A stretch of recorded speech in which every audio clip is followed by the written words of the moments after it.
Hello and welcome to California Up Now. My name is Claudia Iseman and I have a guest here with me today, and his name is Gerard Koskovich, and he is the founding member of the GLBT Historical Society and also a history maven. A gay history maven. Queer history maven. A queer history maven. That's what it is. So, thanks for coming in on this rainy day. My pleasure. How lucky are we to have this wonderful museum in the Castro district? It's a great place. Let's start off with the title, GLBT. Explain that. Absolutely. The GLBT Historical Society, which is the parent organization that runs the museum, was founded in 1985. And at the time, it was called the Gay and Lesbian Historical Society. That was the commonest usage. In 1999, it changed its name to Gay, Lesbian, Bisexual, Transgender, because that was the commonest usage then. Right. And at that point, we said, for now, we're going to just stick with that historic name. And it actually causes people to raise the question, why aren't you LGBT or LGBTQ? And we can talk a bit about the fact that both the language for our communities, but also the ways that we identify ourselves and think about ourselves are in evolution and have been over the course of a couple hundred years or more. So there is no final name we can give the museum that will be the one that will stick for the next 200 years. If we change the name now, in 10 years, people will say, why aren't you the latest name for 10 years from now? So it allows us to raise this idea that there's a history even in what we call ourselves, and that what we call ourselves reflects a history of change in how we think about ourselves, our social roles, and how we live our lives. Great. One question I have, where is the museum located? And you have an archival space and you have the museum. Yes, the museum is located in the Castro district in San Francisco at 4127 18th Street, just off of Castro Street. I should perhaps point out that it's one of 3 standalone LGBT history museums in the world. In the world. The other 2 are in Berlin and in Sao Paulo. So there are 3 museums that are devoted entirely to LGBTQ history. We're one of them. And you've been around for 30 years. Our archives was founded in 1985, and the museum opened its doors in 2011. And so our separate archival center where people come to do research is located at 989 Market Street, just near 6th Street. So we have 2 different locations. One, the museum for exhibitions, programs, receptions. One, our large archival collection. We have 800 different archives of individuals, organizations, businesses, and so on. We have 90,000 photographs. Wow, that's impressive. 5,000 periodical titles. It's one of the world's largest collections of LGBTQ historical material. There we have about 300 to 400 researchers a year coming to use the materials for their books, their films, their dissertations, their school projects, a wide curators from other institutions. And I understand you also have a space for writers there who want to write books. Is that correct? We have our reading room where people can come and do research and can carry out their research projects, exactly. So we welcome a lot of authors who come to use our collection. And is the GLBT Museum a destination place for visitors to California? Absolutely. The archives are mainly for researchers, so that's a relatively small number of people. The museum, with exhibitions and public programs, is truly a cultural destination. We're lucky to be in San Francisco, which is one of the world's great tourist cities. It is. And so what we found in opening the museum, we initially thought, well, we'll open a museum, mainly will attract LGBTQ people, and mainly from Northern California. Right. Much to our surprise, we found that approximately 50% of our visitors are non-LGBTQ. Interesting. And depending on the time of year, 60 to 70% of our visitors are tourists from outside of Northern California. So in fact, we found that we can speak to a much more diverse and a much broader audience and bring our message to a great range of people, in part thanks to being in San Francisco. I think many tourists who come to this city come thinking San Francisco is a city of great diversity. We want to see the museums that we won't see back home. Right, exactly. Well, if you're not from Berlin or Sao Paulo, the Museum of GLBT History is something you won't see back home. Those are the only other 2 places you'll be able to see one. So we're a real destination. All right, that's great. We're going to take a break and we will be right back. Stay with us on California Up Now. Book your wedding day with us. Salon DNA, 415-956-1909.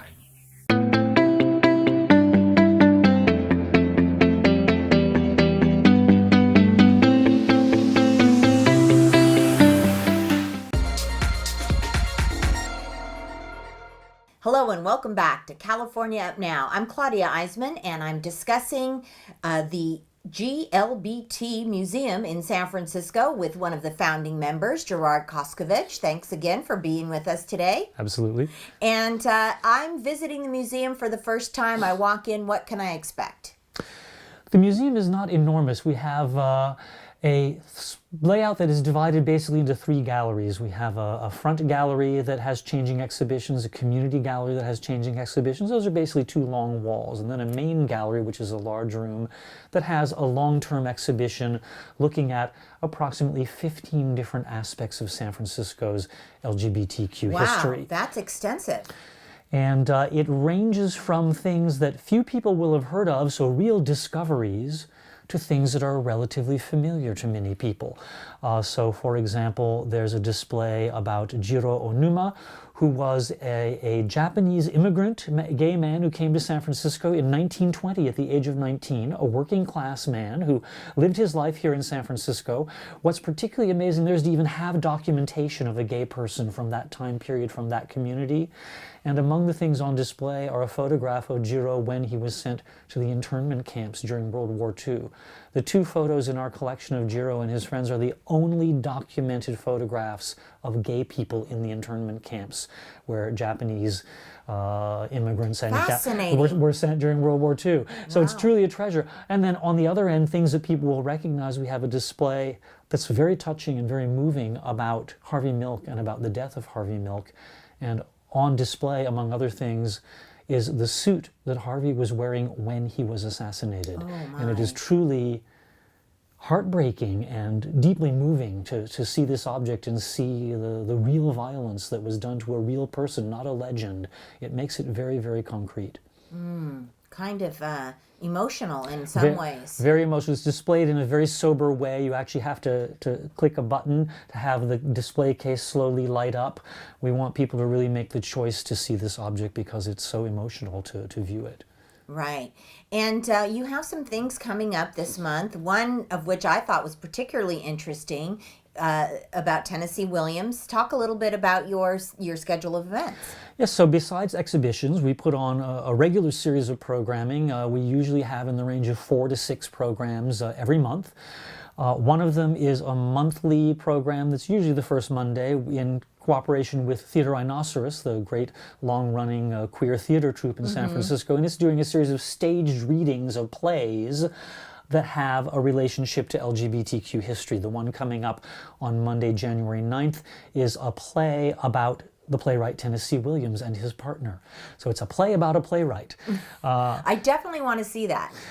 We have other events coming up. Notably, we have a new exhibition opening on the 27th of January that's about the bear community. So bears are gay men who are larger, hairier, a bit older, and it's a community that emerged in the 1980s to say everybody doesn't have to look like a smooth white gym bunny, that there are a variety of masculinities and attractivenesses, then body types that could be regarded as appealing, and these men emerged to say, hey, we're good looking and hot too, and created a kind of subculture around this. So we're going to have a show looking at the emergence of that community. And you're a curator of one of the exhibits. Another exhibition we have up right now is it's the first one we've done that's really international. It's about Dr. Magnus Hirschfeld, who died in 1935 in exile from the Nazis. He was a pioneering gay rights advocate, transgender rights advocate, and sexologist in Germany and beyond in the beginning of the 20th century. Co-founded the first homosexual emancipation organization in 1897 in Berlin. He visited San Francisco in 1931, so we put on the show to mark the 85th anniversary. And it includes original documents from the first half of the 20th century of the emergence of a defense of lesbian, gay, and transgender people. A lot of really remarkable things to see in that show. It runs through January 13th. Great. And tell us about some of the visitors. Why is it important for young people to visit this museum? Do you have young gay people visiting? And why do you want them to see all this history? I think the key thing is that the mission of our organization, of which the museum is just one of the initiatives, we're a social justice organization. We're about looking at the history of LGBTQ people, learning about it in detail, studying it with a critical eye, and then learning from that history, taking information, inspiration, lessons. People don't really have a future if they don't have a past. And so very good point. This is a way of placing ourselves in the flow of time, of returning our stories to the broader story of American history and world history, and showing that we belong there. So welcoming young people or LGBTQ older adults.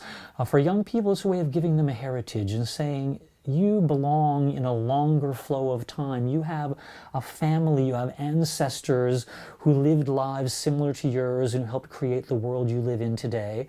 For older adults, it's a way of saying your lifetime of struggle to be who you are, to find love, to hold down a job, to face a society that was often hostile. That deserves to be remembered and honored, and we're going to do it in the setting of a museum. That's how important your everyday life and your everyday struggles have been. It also is a way of giving this history back to society in general. We didn't live this history on another planet. We had non-LGBT parents and friends and bosses and neighbors, some of them allies, some of them persecuting us. But it's a history that belongs to everyone, so it isn't just missing for LGBTQ people, it's missing for everyone, and we hope to restore it to everybody who's interested in that history. You can see that in our visitors.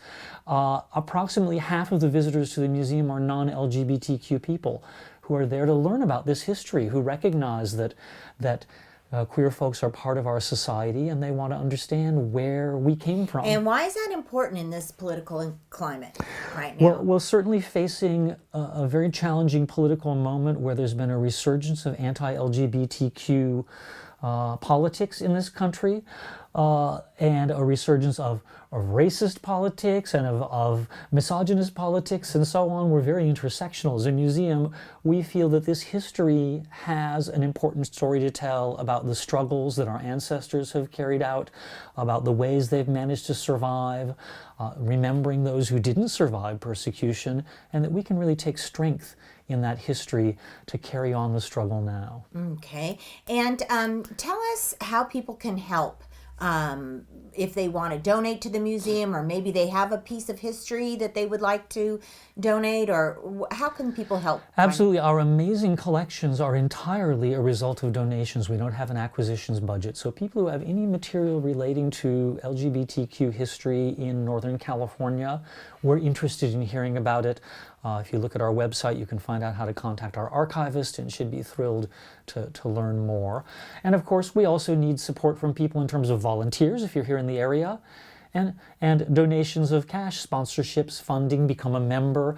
All of those things make it possible for us to move forward, particularly with our new Vision 2020 project, where we look to build a full-scale museum that we own with everything, the archives, museum, exhibitions, public programs, in one large, marvelous new museum, and we're hoping to move forward with that project in the next 5 years.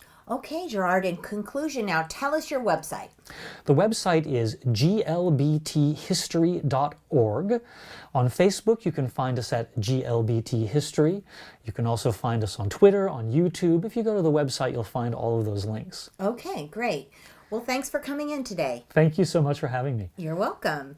And thank you for watching California Up Now. We'll see you next week. Bye now.